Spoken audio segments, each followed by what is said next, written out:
Dr. Jason Fake Rizal, aka Fake Rizal. Lahat ng mga boksingerong Pilipino, lahat ng mga dekalidad ng mga boksingero, nagtutulong-tulong para maabot, makamit ni Marlon Tapales ang kasaysayan na ito. Oh, nandyan ngayon sila Mike Plania, Vincent Astrolabio, nandyan din si Carl James Martin, at marami pang iba.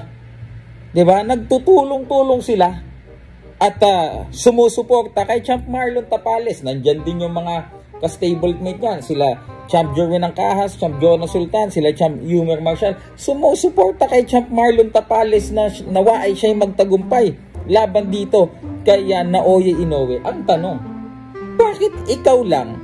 You are representing your brother, you are speaking on behalf of your brother. English yun, hindi ko lang kung maintindihan niya. Ngayon, bakit ikaw lang, o syempre, nagpapanggap ka na lang din na kapatid mo eh. Bakit ikaw lang namumukod tangi na instead na sumuporta kay Marlon Tapales, bitter ka? Di ba? Masyado mong pinapalata na inggit ka kay Marlon Tapales. Inggit ka dahil hindi yung kapatid mo ang nakapagtupad ng paglaban kay Naoya Inoue. Naninibugo ka dahil si Marlon Tapales ang tutupad sa iyong matagal ng pinapangarap. Di ba? It is so unfair. Diba, before you're crying na basta Pilipino, suporta tayo. Pero nung nanalo si Tapales against Akmadaliev, kayo pa ang nag-bash, sabi niyo. Bago na naman po yan Oh, ito, Storm Game. Nilalaro ko nga kanina pa yun. Siyempre, nag-register na ako dito. Tapos, tingnan natin, subukan natin Siyempre, laging tayo. May naka-register na tayo dyan. Ayan mga kaibigan May mga daily bonus pa. Times 1, times 2. Yan, free draw tayo. Yan natin. Ano kaya makuha natin daily bonus? Oy! Times 3, grabe. Tuturuan ko muna kayo kung paano cash in, mga kaibigan. Ito, yung cash in na yan. Pindutin nyo lang yan. Cash in, mga kaibigan. Tapos, gamit ang GCash, pwede na kayong mag-cash in dyan. At pwede na kayong maglaro. At syempre, yung cash out dito, mga kaibigan. Ito, cash out dyan. Real-time cash out yan. Napakadaling mag-cash out yan, mga kaibigan.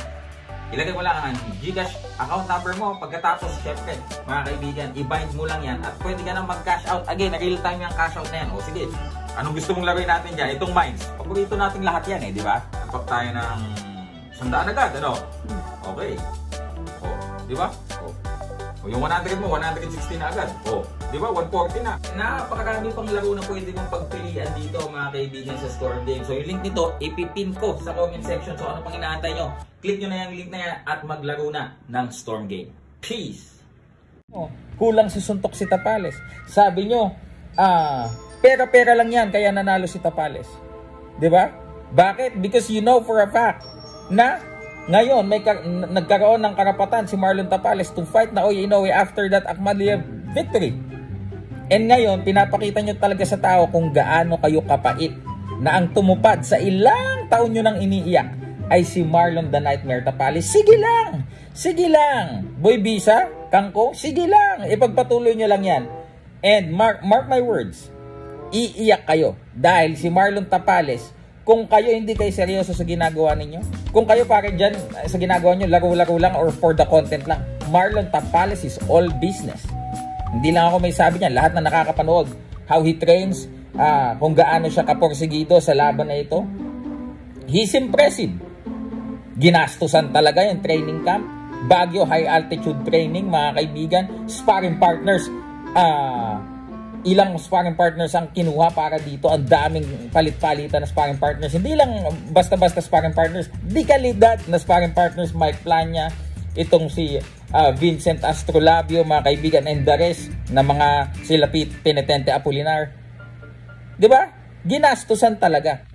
And ikaw, dahil wala ka nang maitulong mangbabash ka pa, papakita mo pa yung inggit mo. Diba?